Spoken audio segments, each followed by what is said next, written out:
any kind of emails related to the conference, it's probably either been from me or from Jenny Blake. Do you want to introduce yourself briefly? I'm Jenny Blake. I'm the other co-organiser for the conference, along with Esme Davies, without whom this could not have happened. And we just want to welcome you for the day. We're keen to get started. We have one announcement about a change in the programme. Oh no, I put the piece of paper down as to which it's 1.3.4, I think, off the top of my head, has been cancelled. It's a wicked problem set about GTA engagement. Yes. But if you have any questions around that throughout the day, you can go ahead and check at the information desk. You can grab a member of the student team. They have not physically, please, like just get their attention.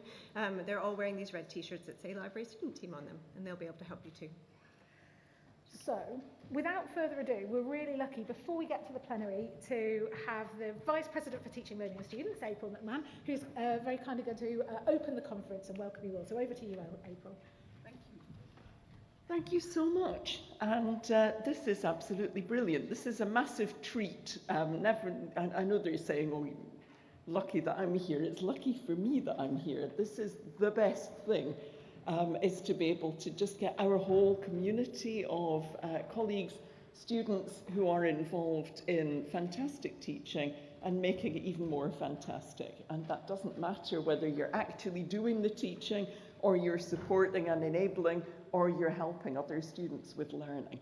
And so it's particularly fitting that, that after my few words, we're going to be hearing from a fantastic group from both the Students' Union and from colleagues in the university.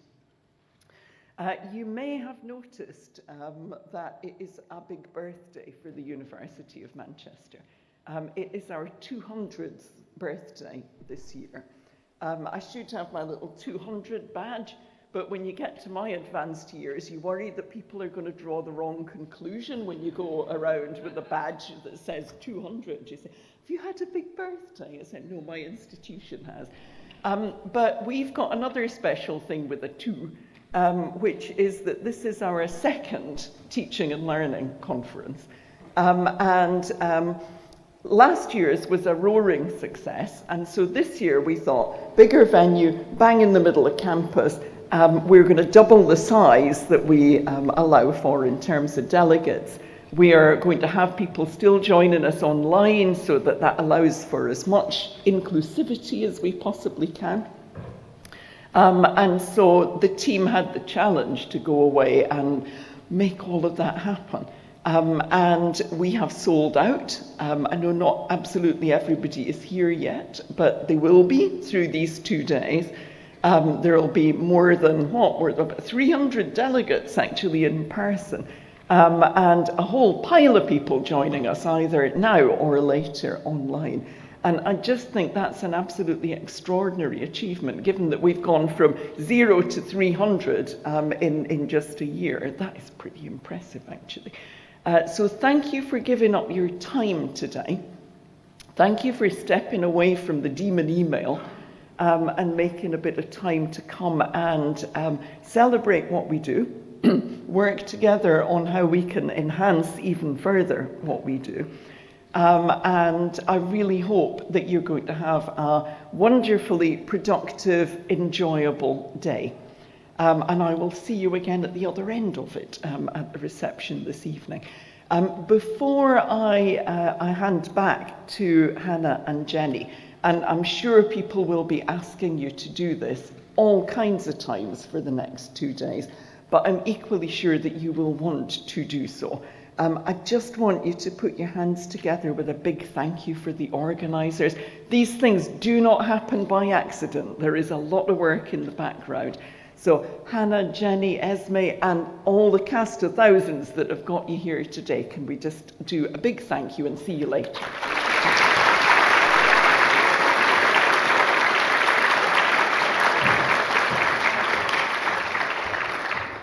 So I realise that in my giddiness, I didn't say any of the housekeeping stuff. We're not expecting any kind of fire alarms or anything like that. So if there is one, follow all the usual procedures and all of that kind of thing. Someone has already lost a name badge. So if you've lost it, it's at we'll take it to the reception desk if you can't find your name badge. So those are the two pieces of housekeeping that we needed to do. And that's all we need to say really now, because April said it all. We've done the introduction. We're really excited that so much of this conference embeds our students' voices. So much of this is we're talking about teaching and learning, and we've got so many sort of students bringing their perspectives throughout the conference programme, and we thought how better to start the whole conference with hearing about the student voice. So I'm really excited now to hand over to Emma Branwell, the Education Manager for the Student Union, to hear all about the student voice. Thank you, Emma. Thank you so much, Hannah. Okay, so good morning everybody, and welcome to the first session of the Institute of Teaching and Learning's conference for 2024, Student Voice, Creating a Robust Foundation for Enhancement. I'm Emma Bramwell, my pronouns are she, her, and I'm the Education Manager at the Students' Union.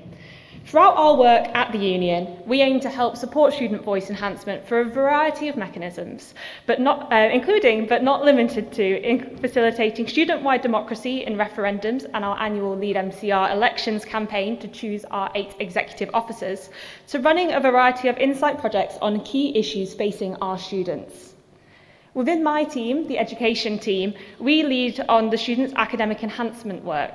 This is achieved primarily through supporting our 4 full-time education officers, 3 of which are here today, who represent students across all 3 faculties as well as in the PGR space. And in addition, we have 9 paid school reps and 1,500 volunteer course reps. I'm sure that many of you have worked with one or more of them throughout your time in your roles, and we thank you for all the work you do with them. For today's session, I'm going to be giving a brief overview of student voice here at the University of Manchester, and more crucially, an introduction to the draft of the Student Voice Strategy before we move into a panel discussion to close. I've invited a range of our students, staff and officers who work closely with the Students' Union or who deliver student voice across our university to share their thoughts on a range of topics. Student voice has emerged as a key priority both for the University of Manchester and the Students' Union throughout recent years. It is a crucial component of creating a dynamic, responsive and student-centred academic environment which fosters a culture where students are active participants in shaping their academic and consequently their campus life. I know through the work of my team and collaborations with many of you in this room and across the wider university that many of you are already working to embody the values of student voice in your work, which is amazing to see, and we love to celebrate the successes that we have throughout the year in events such as our academic awards that were held earlier this year. As a university and as a students' union, we have many measures on how students are currently feeling about their voice on campus, both externally and internally, which gives us a good look at how things are today.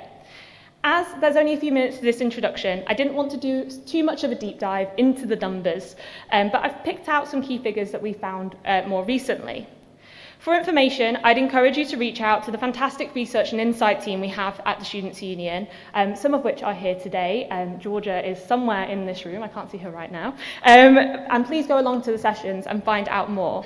You can also visit our Research and Insight webpage on our Students' Union site and read our latest reports as well. One of the key measures on student voice is, of course, the National Student Survey, providing a snapshot of how our finalists are feeling as they move towards graduation.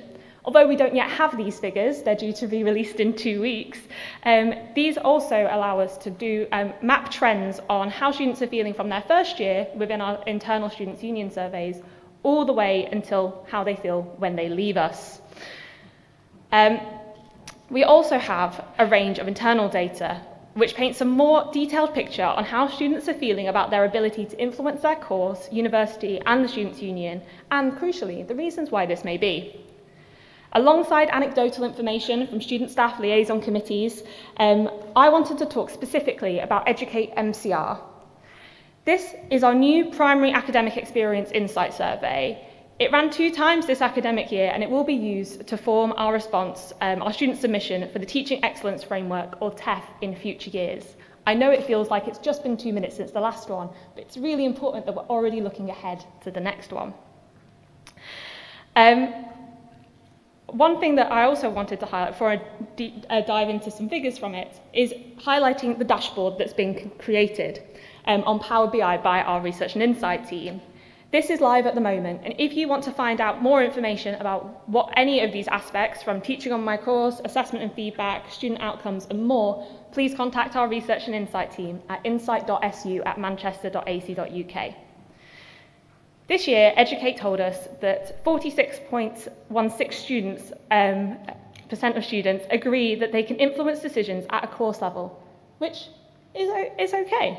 However, the second figure of that was that around 31% disagreed with this statement. There's further differentials when you start to break this down into student demographics and also what faculty they're in and what school they're in. But even if those figures might sound quite jarring at the moment, it means that we've got somewhere to start from, and it means that we've got somewhere to improve.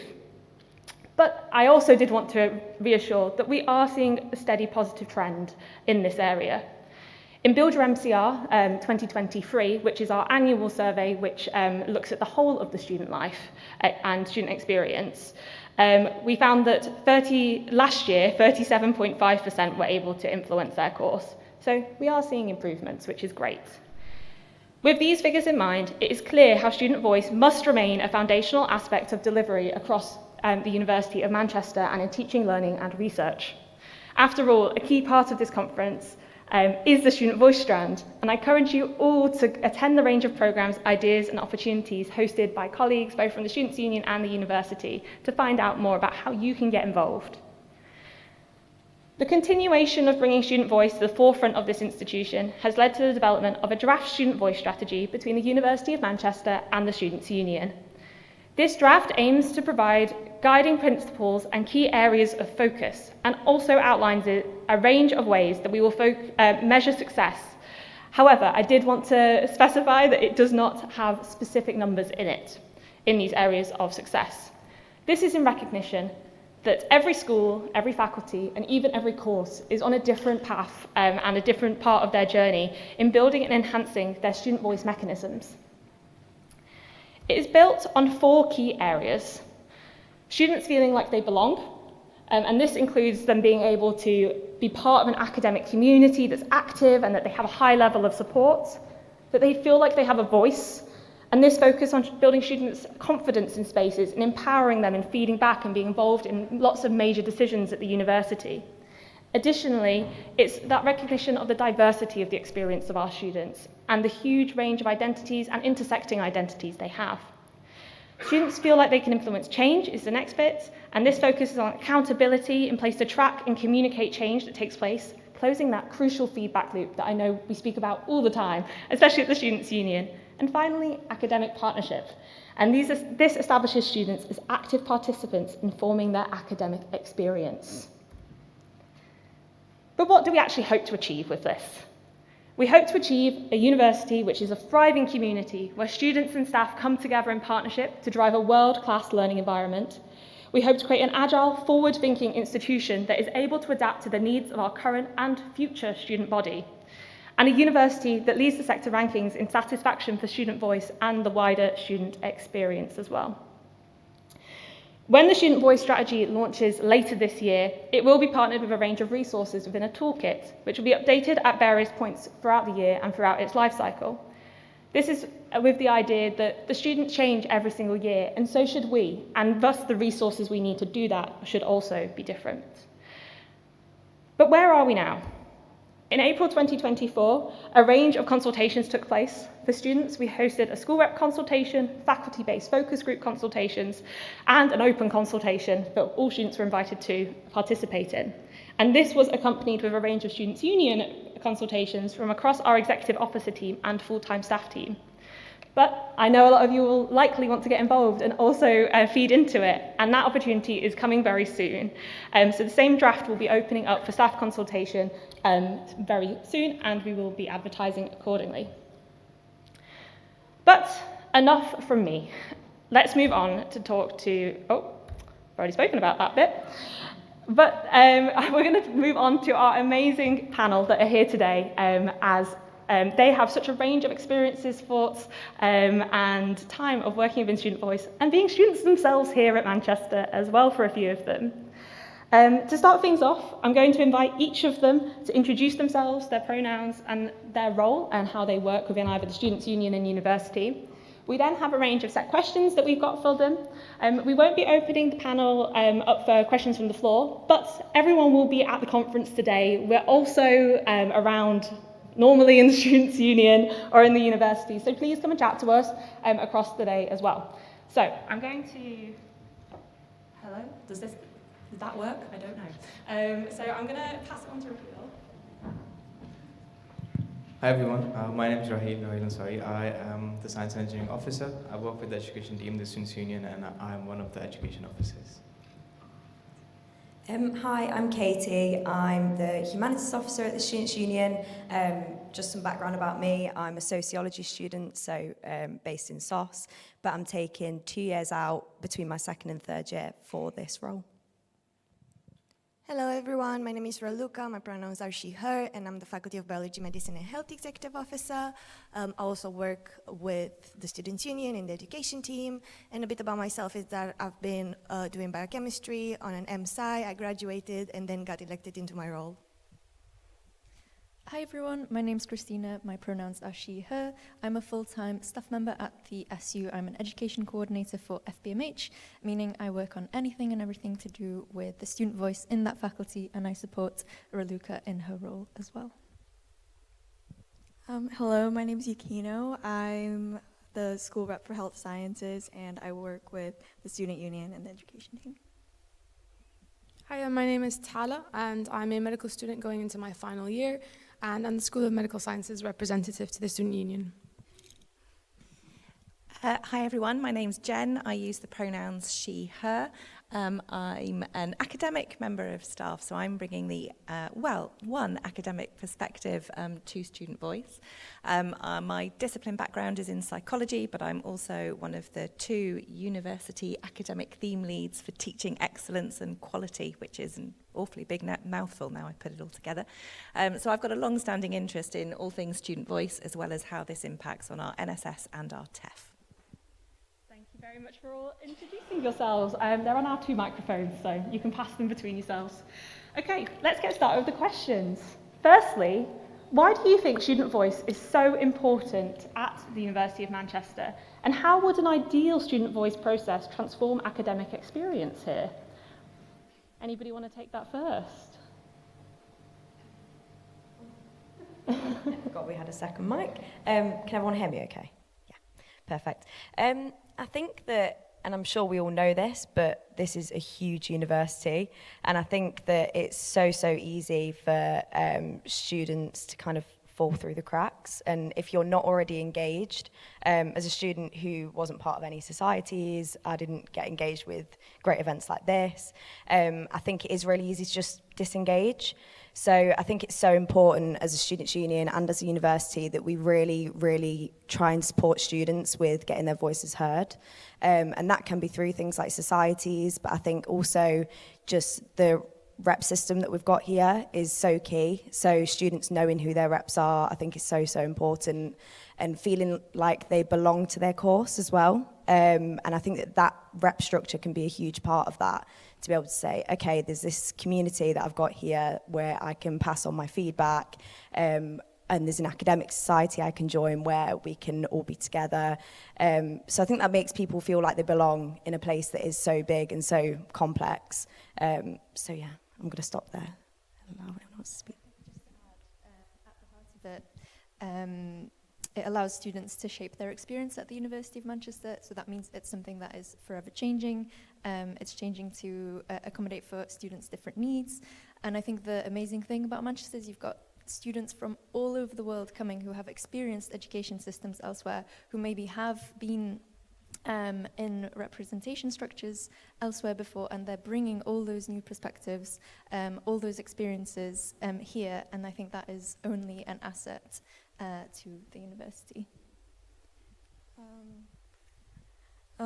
Well, student voice is so important because the students come from various backgrounds, like you said, and it therefore incorporating student voice ensures that a wide range of needs and perspectives are taken into consideration to make the academic environment more equitable. And when students are able to voice their thoughts and ideas on their learning experiences, it can help the university kind of identify a range of improvements to enhance the academic resources and curriculum designs. And importantly, when students feel heard and valued, they're more likely to be engaged and take ownership of their education. Just to answer the last bit of that question about the ideal process, I think the ideal process is one where the community not only feels heard, but also excited to contribute and to feedback, where there's a capacity to take on all forms of feedback and kind of process them in a constructive and productive manner that turns into physical change in a good timeline, which then positively impacts the students' experience at the university overall. Thanks. So, I mean, I would echo all the points that we've heard so far. I mean, some that have particularly resonated with me are around student community, and students feel it when they feel engaged and they feel that they belong. I think that means that, and the literature shows us actually, it's not just our opinion, that means that students' well-being improves and students' academic achievement improves. And from my perspective as an academic, for me, my students are at the forefront of experiencing my teaching. So because they're experts in that experience, my students will typically know faster than I do what's working for them and what is not working for them. So listening to my students and making sure that this is a dialogue and a conversation between us, actually, you know, one of the other interests I have, as I say, is TEF. It actually helps me to drive forward enhancing our educational standards. It was, you know, not 18 months ago that, I mean, I certainly hadn't heard of ChatGPT. So things are moving so quickly, and in my experience, it's often the students who are experiencing these things and can tell me what's working and what isn't and what they need before I know those answers myself. So listening to my students and making sure that this is a bigger conversation makes me a better academic. I'll stop there. I just want to add something. I think I agree with everything that's been said. I think because I'm an international student, I'm from Pakistan. I think it's very important to see the difference what student voice can make in terms of sense of belonging at the campus, because I have experienced education in my country as well, and it's quite different the way things work there, because the concept of student voice nearly does not exist there. And even the student representation, like students have no power there, and it's quite interesting to see how students can shape their academic journey here. And I think it's really important, because when students feel that their opinion matter and can influence change at the university, I think they are more likely to be engaged, and they are more likely to take the ownership of their academic journey, which I think is the most crucial aspect of coming to the university and studying here. But yeah, I think that's just my perspective.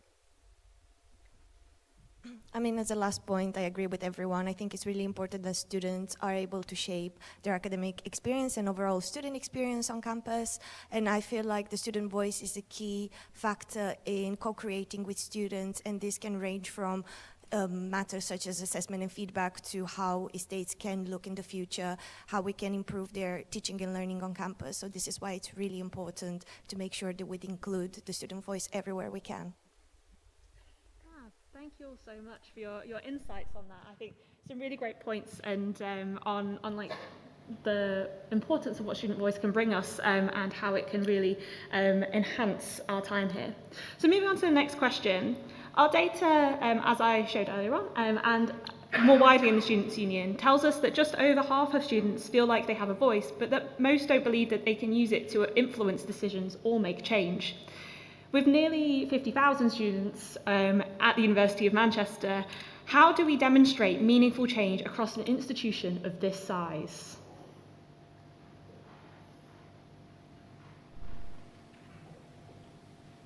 I think the primary factor why students think they have a voice but it's not being heard is because it's a bit tough sometimes to close the feedback loop. From our experience as officers, we've seen the amount of work that's being put in different areas, but sometimes it's very hard to communicate it, or because there's so much information, there's so many details that need to be explained, sometimes that communication gets lost. So I think for the future, to kind of ensure that students feel like their voice is being heard, we need to work on our communication and find different forums through which we can express what changes are being made at different levels. And I feel like we started doing that quite a bit this year. We started as officers, but maybe in the future there can be more collaboration between the officers and the university, so we can ensure this communications is happening.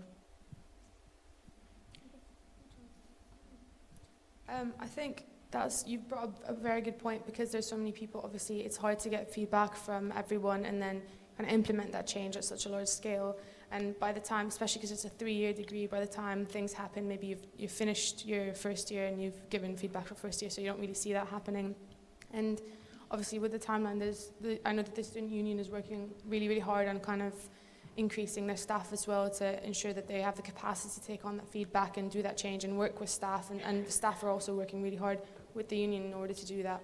But I think there are also, and that's quite a big task to take on, I think there's also lots of little things that we can do in the meantime. And the first one, like you said, sorry, I was cracking now, is communication. And I think transparency is a big thing. So even just at the level of confirming that you've received someone's feedback, that they are being heard, that is going to happen at so-and-so discussion at so-and-so time, just kind of confirms that their voice is there, it's heard, it's part of an ongoing process. And that continuous communication and transparency can, before any change happens, can just empower students that something is happening, even if they're not seeing it at that time. Just to add on, I think it's really important to ensure that decision-making is transparent, so all students are updated on the outcomes of their feedback, and emphasizing how student voice has influenced decisions or changes would show how feedback has been acknowledged and acted upon.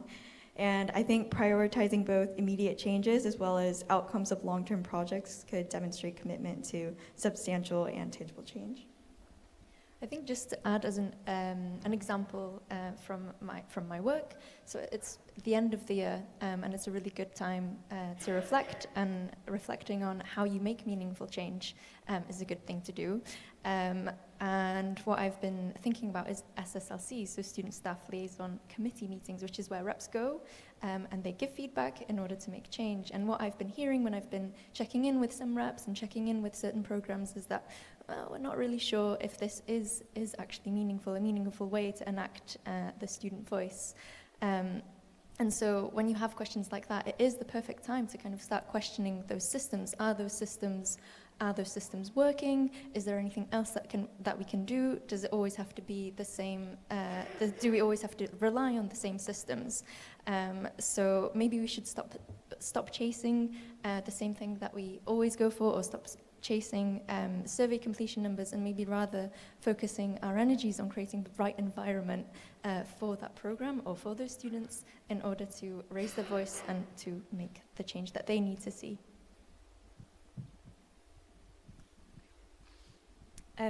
I agree with what's been said so far, 100%. Just kind of on the back of what Christina's just said, I think that that is so important to, I think, not be afraid to do something different, because we do focus a lot on kind of consistency and inconsistency here, but I think that sometimes not everything works the same across different schools and across different faculties, so I think it's okay sometimes to be like, this isn't going to work for this school, so we need to do things in this way. But I think within that and within departments, making sure that it is kind of communicated to students. And I was just going to kind of go back to student representatives and kind of like how that works, and how SSLCs or your kind of program student staff, there's a lot of different names across different departments, I'm not sure what everyone calls them, but any meetings that the staff in the department have with students, I think making sure that they're structured in a way that works for you both, for academics and students, and being able to feel comfortable to kind of close that feedback loop, and so that you're all on the same page.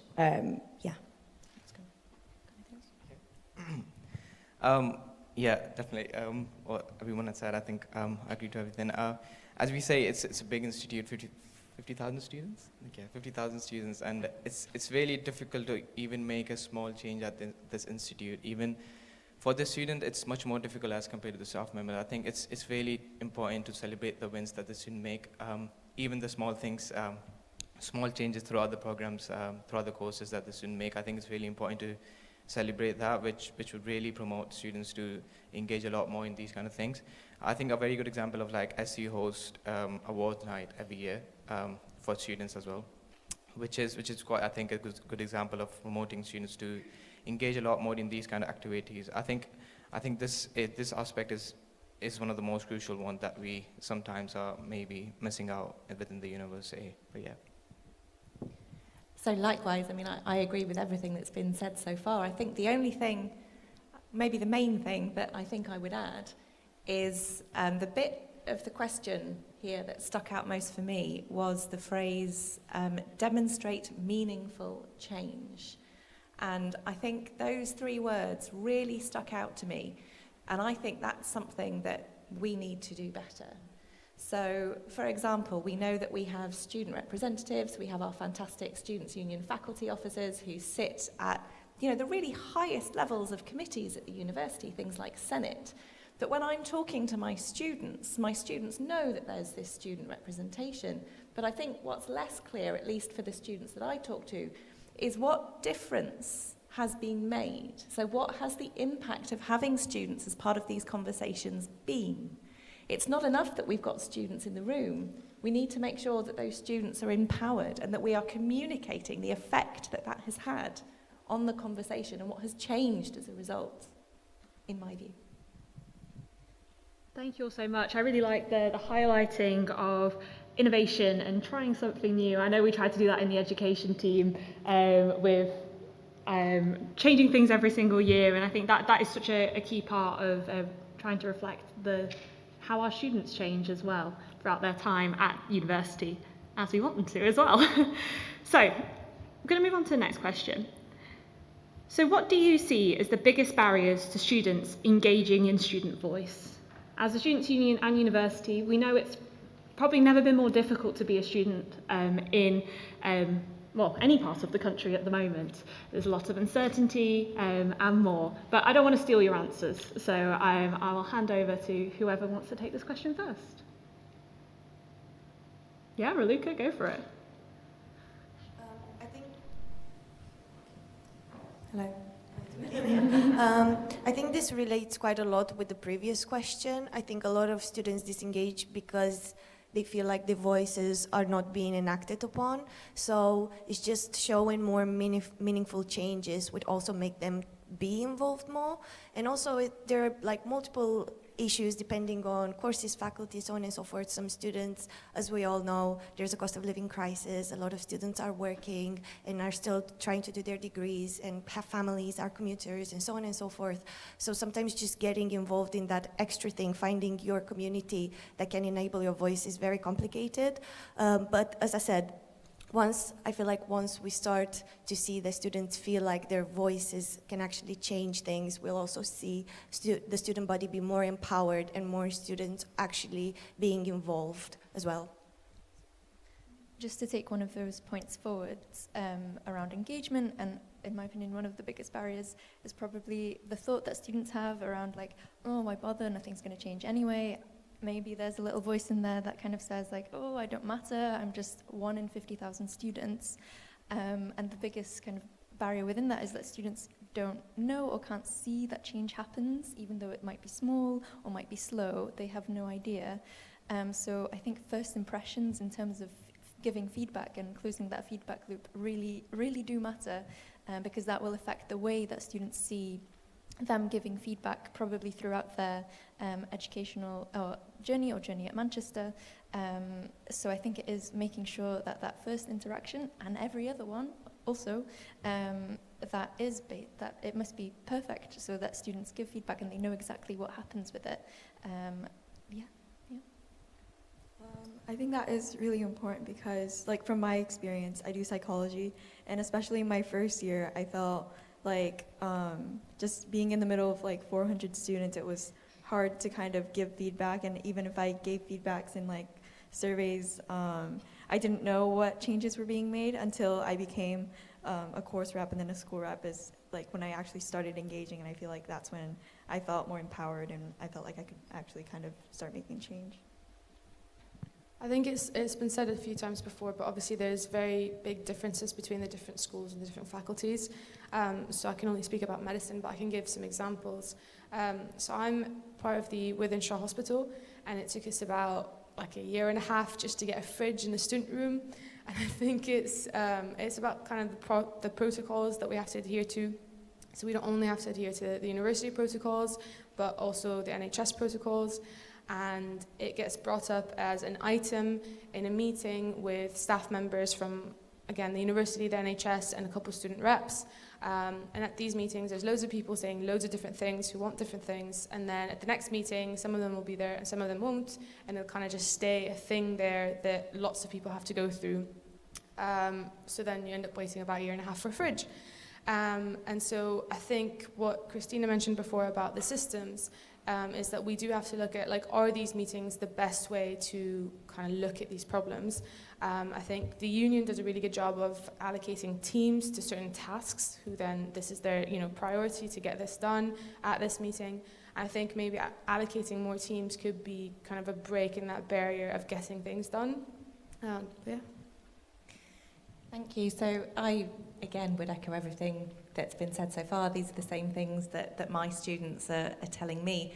The only thing that hasn't yet been covered that, again, students have said to me is that when it's a personal communication or it's a more of a formal setting, that sometimes, at least my students tell me, that they don't feel that they have the confidence, they don't have the right, it's not their place to be speaking about this.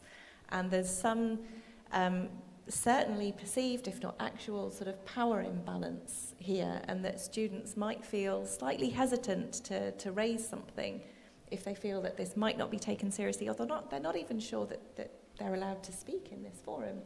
So I think the systems that have been talked about so far, I think, are absolutely key, but I think we also really need to be sending the message that our students here, your voice is valued, we are listening, and we need to do a better job of communicating that.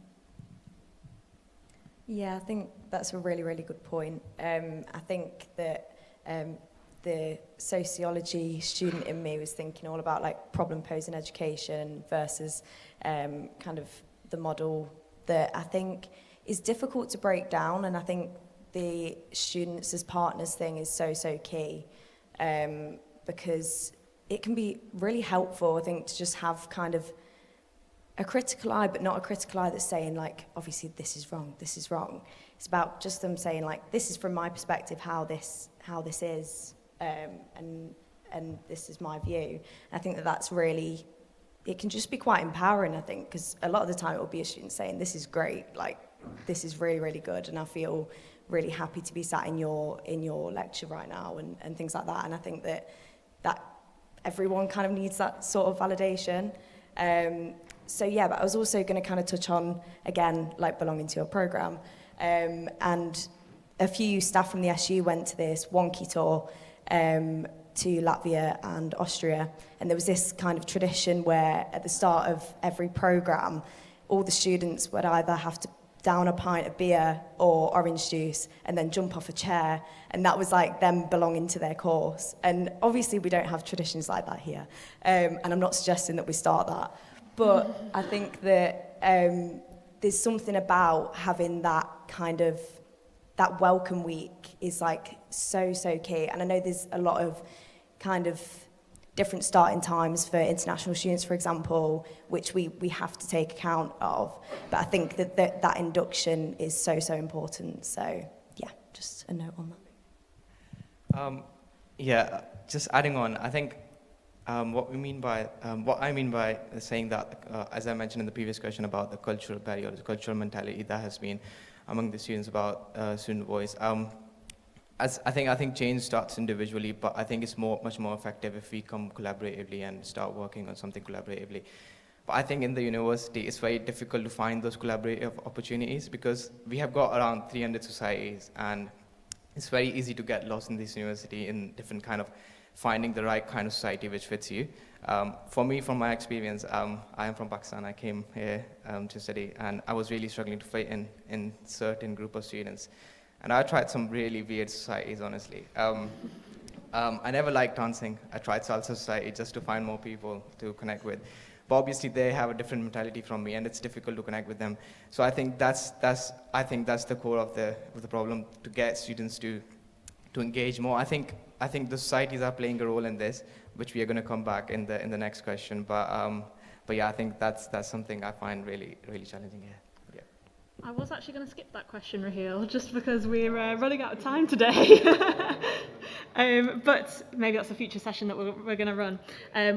So the question I'm going to skip just because we're going to move to closing up and thinking about support is around the role of academic communities, and which include academic societies as well. That's a really big part of our work next year for the Students' Union. You saw at the start of the strategy that it is about belonging, and we believe academic communities and societies are a really crucial part of that. So please stay tuned for us contacting people next year and developing that piece of work over the summer, because we are really keen to do a lot of work in that space as well, especially as it also came through in our access participation plan, student submission and research work around that too. We've only got a couple of minutes left, so I wanted to kind of start to look at how can we support academic and professional services staff to make student voice a priority. We know that there's a lot of competing demands that everyone has. There is no such thing as a quiet day in higher education. We know that as in the Students' Union. But how can we help make that a priority?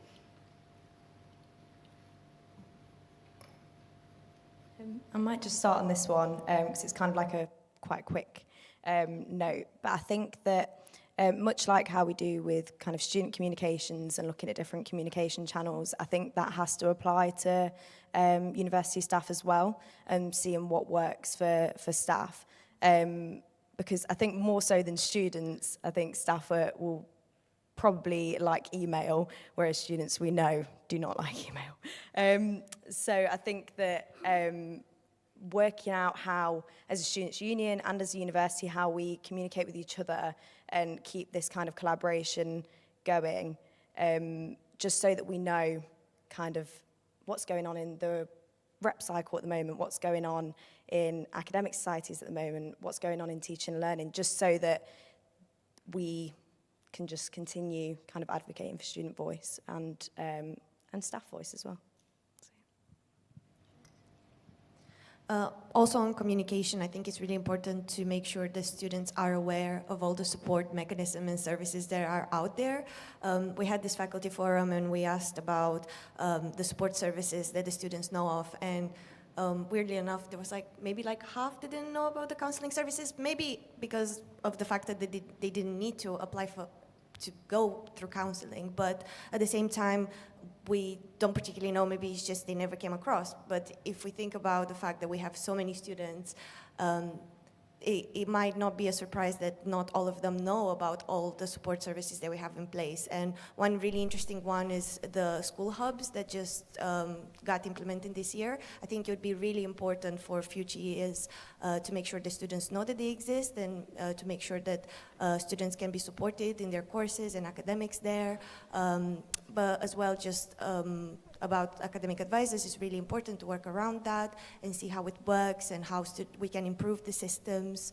But yeah, just overall making sure the students are aware of all the support mechanisms in place. In terms of supporting academic staff, and again, just thinking about my role and how I work with staff at the university to ensure kind of student rep stuff happens and ticks over day to day. I think the programs where this has worked best for me is where I do have that direct contact with staff, and I listen to what their problems are. And again, because I have the overview of how student voice works in the faculty, I'm able to share best practice or give advice on what might work better for this program. And so for me, I think it really is about opening up that dialogue between the SU and the university and collaborating and probably having that one-to-one contact in person. I think that would be how I see supporting academic staff. And I, as an academic, I, as an academic member of staff, would absolutely agree with that. I think some of the work that people like Christina have done in sort of providing a fantastic conduit between what's going on with students in the Students' Union and what's going on sort of in schools and faculties has been really invaluable.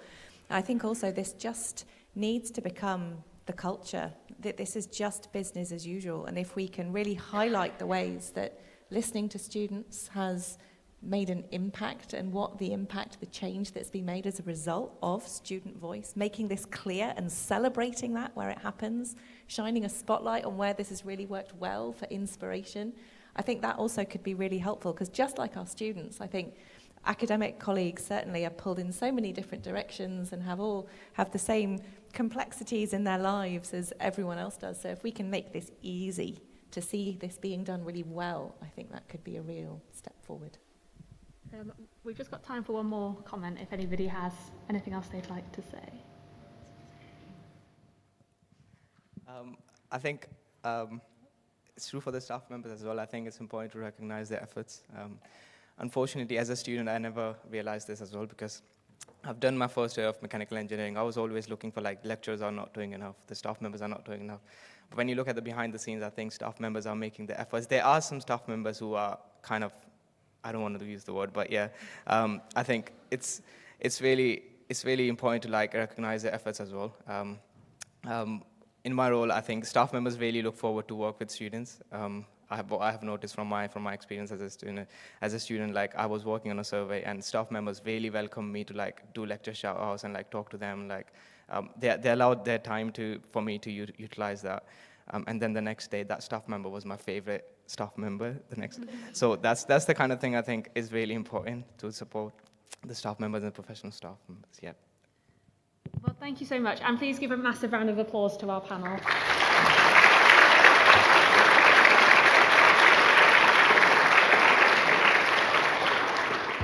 So, it is now time to round up this plenary. We hope that we've left you with some food for thought on student voice and how you can work collaboratively with each other, with students, and with the Students' Union to ensure that student voices are at the forefront of this academic year, but all academic years.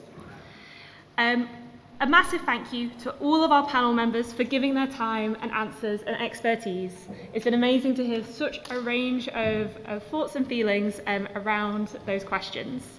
Thank you for all of you attending today, and I hope you enjoyed the rest of the conference. As the Students' Union, we do have a range of sessions going on today, and we hope to see you there. And I'll hand back over to Jenny and Hannah. Please join us in thanking Emma and the panel again. Thank you so much. That was fantastic.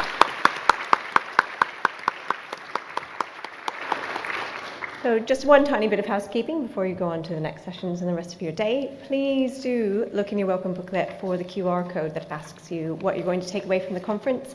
We know some of you are only able to come for the morning or only able to come for today, and we're really keen to hear about what you've heard and what you're going to take with you and how it might impact your practice or thinking on teaching and learning.